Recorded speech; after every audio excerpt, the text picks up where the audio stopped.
G'day guys, Disney Dave coming at you once again from down under. Welcome back to the weekly news here on the channel. Finally, we are back to the weekly news broadcasts, which have been sort of on and off for the last little while. Of course, I went overseas and there was nothing for 2 months, and then over the last 6 weeks since I've been home, it's just been, of course, following all the conventions that have happened in America where there was just tons of news. The studios have gone a little bit quiet and there's just been little trickles of news. So it's been a little bit, you know, tricky to put together a news broadcast, but I finally pulled together enough news to finally deliver another weekly news broadcast. This is, of course, the week ending the 10th of September 2017. There's quite a bit of news to get to, so let's cut straight into it. This week from Walt Disney Pictures.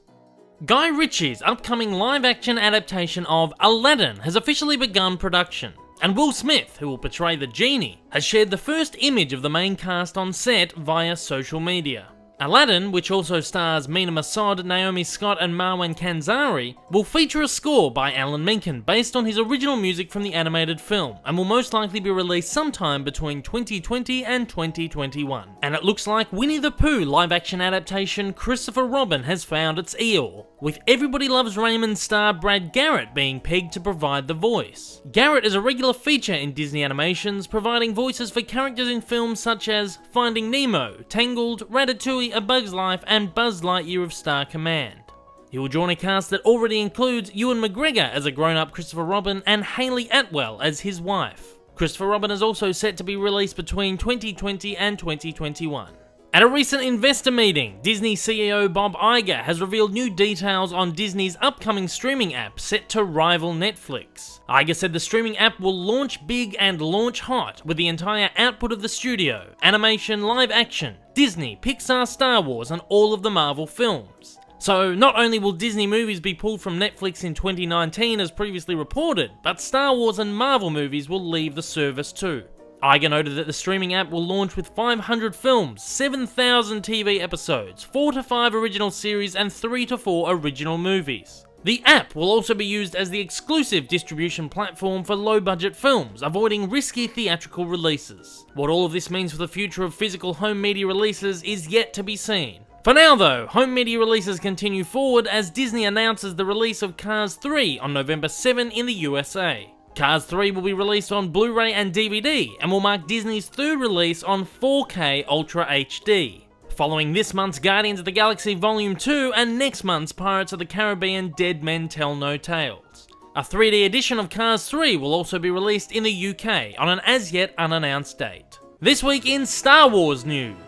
With Star Wars The Last Jedi just around the corner, Disney launched a humongous wave of merchandise on their second Force Friday event. Merchandise included a new series of 3.75-inch figures, vehicles, Black Series figures, pop vinyls, Lego sets, hot toys, and plenty more. Expect another wave of The Last Jedi merchandise closer to the release of the film. Star Wars The Last Jedi will be released this December. And another day, another directorial drama over at Lucasfilm, with the dismissal of Episode 9 director Colin Trevorrow over creative differences. The dismissal follows the removal of Phil Lord and Chris Miller from the untitled Han Solo story film, and Josh Trank from an as-yet unannounced Solo story film.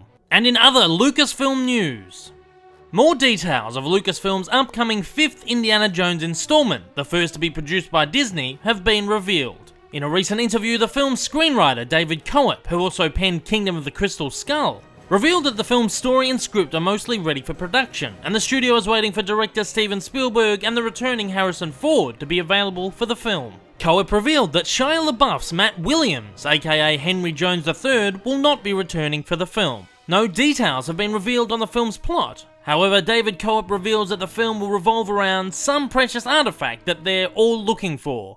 That doesn't sound familiar at all. Indiana Jones 5 is released July 2020. And finally, this week in Marvel news. Guardians of the Galaxy director James Gunn has discussed the future of the Marvel Cinematic Universe in a recent Facebook Q&A.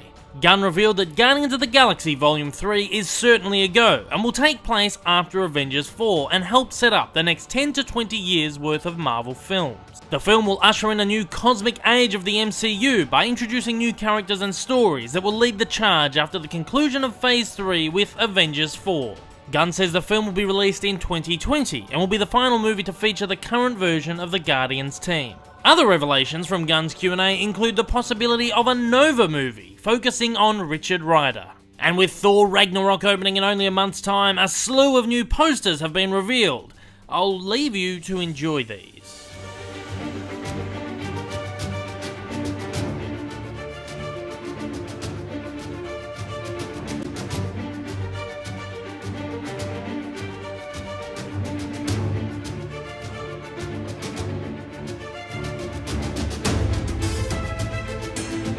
Ragnarok is released in Australia and New Zealand on October 26th, parts of Europe on October 25th, in the UK on October 27th, and in the USA on November 3rd.